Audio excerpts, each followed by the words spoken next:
Hey there, I'm Dr. Jeremiah Sample, and today I'm going to be talking to you about exercises that you can do to help reduce your shoulder pain and prevent it in the future. Because this is a condition that affects up to 25% of Americans every single year.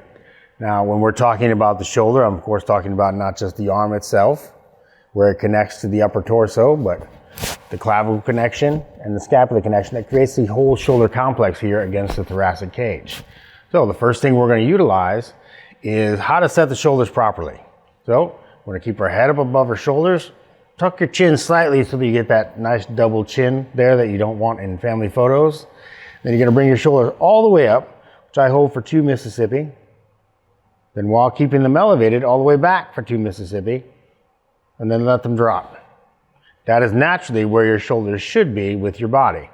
Now, to help eliminate some of the shoulder pain you might feel from either overuse or, unfortunately, for most Americans, a lot of underuse, we're first going to do across the chest, right? So you can take your arm parallel to that line where your shoulders are.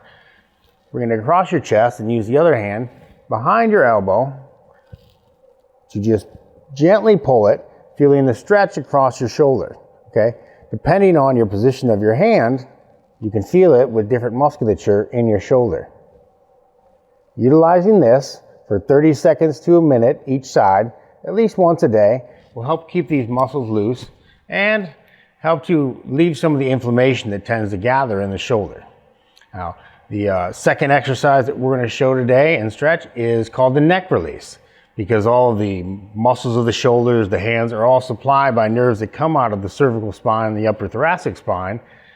Often we'll find that problems in the shoulder maybe aren't actually in the shoulder, but originating somewhere closer to the source.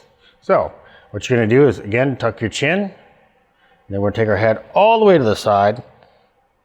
This allows for the stretching of the musculature there, relief of tension for the nerves and blood vessels that flow from the neck and then go underneath the clavicle to supply the shoulder. Another way to increase this stretch, gently post your hand on the side of your head, not to yank your head down, but then to provide resistance against your hand into your head, which will give you an active stretch. Holding this anywhere between 30 seconds to a minute, at least 3 times per side, will help keep your neck stretched and relieve the inflammation that tends to gather in this area. All right. Finally, what we're going to do is what we call the rotator rotations. Okay? Rotator cuff muscles are what basically hold and encapsulate your shoulder and keep that bone attached to the rest of your body. Now, the shoulder provides for a lot of range of motion, however, very little stability, unlike, say, a hip. All right? So the first thing you're going to do for your rotator rotations, we keep our arm at 90 degrees the whole time. All right? Starting from here, we can do all the rotations we need to work out our rotator cuff muscles. So, first thing we like to do is start at 90 and then bringing it in 45 degrees for internal rotations. You can do this with a weight. You can also utilize bands if that's easier for you.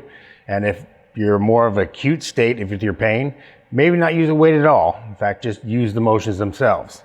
So as I go in and out, back to the starting position, at least 10 times. Right? Now we're going to do external rotations.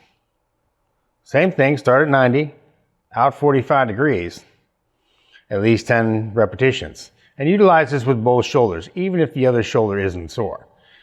Now what we're going to do is what we call a forward rotation. Starting at 90, bring your arm out 45 degrees and then back. 10 rotations. And finally, I bet you've guessed it, we're going to do it to the rear too. So starting here at the 90 again, 10 to the rear. What this will do is work all of the muscles that help hold that shoulder in place and allow for greater range of motion and more strength and stability. And finally, what we'll do is called the rear delt. All right. So the shoulders, for most of us, tend to go forward and down. That's because we spend a lot of time on computers, we spend a lot of time on our phones or driving. It just tends to be the American posture, so to speak. So what you do is have your weight or your band at your side. Okay? And you don't need to utilize much weight for this, by the way. 10, 15 pounds at most. And just have your arms straight down. And what you're going to do is take it back 15 degrees or 45 degrees just to the rear. At least 10 times each side 3 times a day, right? This will help keep your shoulders back, help keep in the natural space, and reduce the inflammation that tends to happen from generally overuse. Now, if you have other questions about your own shoulder pain or the shoulder pain of a loved one or somebody you work with, please comment below and we will reach out to you. Thank you.